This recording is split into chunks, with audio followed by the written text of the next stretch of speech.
The name of today's game is Construction. I'm building up and fortifying the settlements that are under my protection. And oh my god, I am beginning to think that this was a mistake. Fallout 4, and most Bethesda games for that matter, have a bit of reputation for being, at times, unpolished and buggy. And to say that that applies to the settlement system is one of the greatest understatements of all time.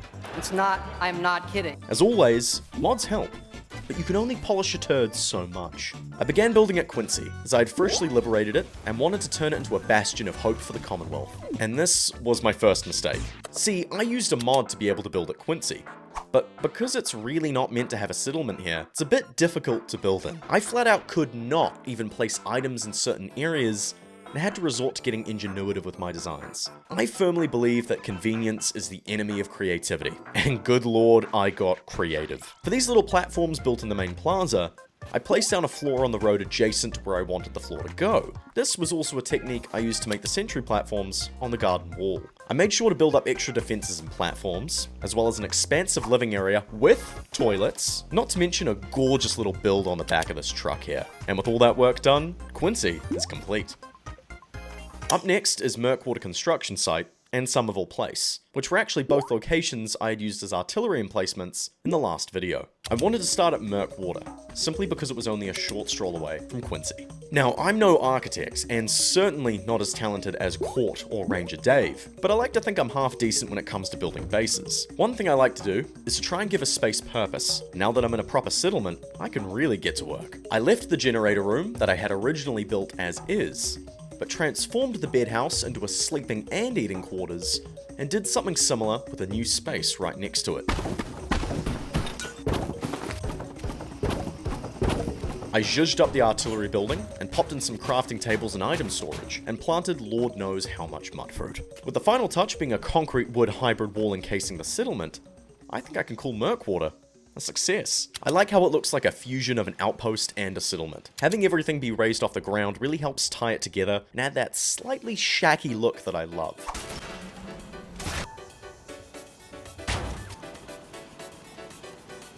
Somerville Place was a settlement that I always wrote off back in the day. It was right next to the glowing sea and a high-level gunner vault, so why would I want to build there? But I'm happy that I had a change of heart. Yes, it is far away, but it's also a beautiful building spot with a lot of utility. It has a generous settlement size and comes prepped with structure and farming, so I played into that. I had already buffed up the farm when I originally built my artillery here, so I focused on improving the defenses and creating a more stable entryway. I made sure to pop down an extra turret tower to protect it from the southwest, and constructed more beds and lookout platforms. Thought I'd throw in a little market stall to trade away my purified water and fruit if I ever visited, and the look of it was really charming. I popped down a couple Brahming feeding troughs and ended up loving the look of it so much, I thought I'd build my own little player home here to shake things up from Warwick Homestead.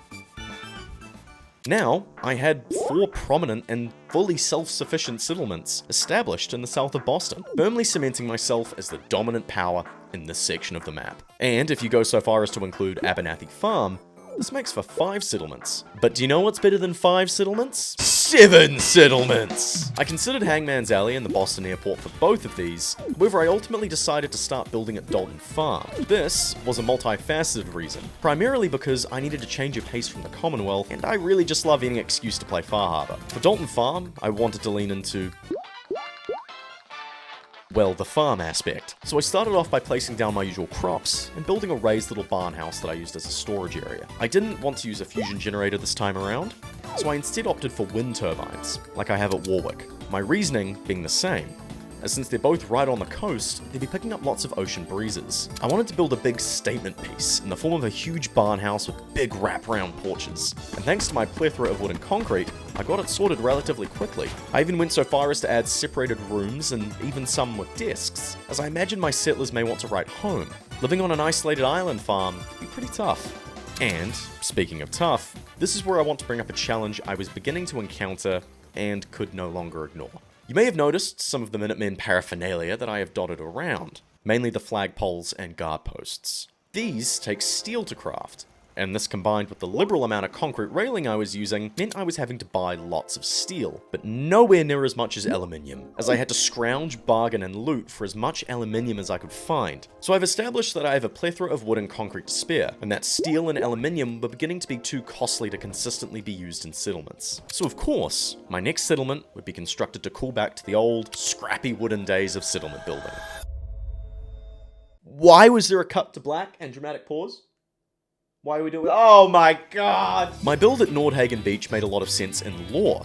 It's stationed right near the Pridwin, and is triangulated perfectly between a Triggerman base, the super mutant riddled Fort Strong, and the raider-infested shantytown of Libertalia. What didn't make sense, however, is why I thought it would be a good idea to utilize sentry turrets that ate up aluminium like pavlova at Christmas time, and metal buildings, railings, and guard posts that drained my metal supply. To be honest, I blame the settlement brain rot getting to me at this point, as I can't really conjure up any other reason as to why I subjected myself to this. I began by building a sturdy exterior wall using the barn floors, which have become my new favorite flooring type, due to their loosey-goosey rules when it comes to clipping. From there I wanted to have a perimeter of concrete railings and Minutemen guard posts dotting the wall, which does look great when it's done, but the constant trips to merchants for steel and other settlements to stock up on purified water to sell was putting my patience to the test. To spice things up, I built a greenhouse to keep my settlers' crops sheltered and safe, and carried over the warehouse aesthetic to the main sleeping and living quarters. I tried to make the form a little less symmetrical,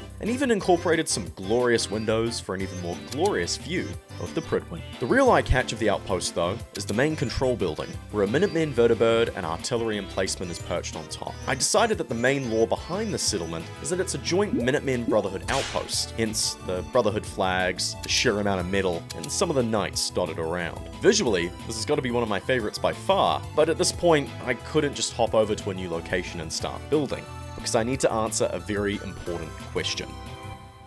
Why am I building all these settlements? I know it seems strange to be talking about this now, after almost 50 hours of gameplay and 12 minutes of talking, but why am I actually doing this? I could have just stopped at Quincy and Murkwater construction site. Why did I go out of my way to build such large settlements at Somerville Place, Dalton Farm, and Nordhagen Beach? The reason why I went through hours of grueling grinding, selling, buying and building, dealing with inconsistent item placement, and one type of floor being able to be placed but another can't, all because this decade-old game can't make up its mind, is because I'm going away. I wanted my newly liberated empire to remain strong and self-sufficient, so I strengthened those under my control to ensure their safety, whether or not I would be there to protect them. But where am I going, I hear you ask? On vacation? Maternity leave? Jail? Now, while those are all very accurate guesses, I'm actually going away to challenge myself. All of this preparation, resource acquisition, leveling up, choosing perks, and item farming was to prepare me for the greatest challenge I will ever face in Fallout 4. So, if you want to see me push to my absolute limits, stay tuned. And I'll see you all in the next one.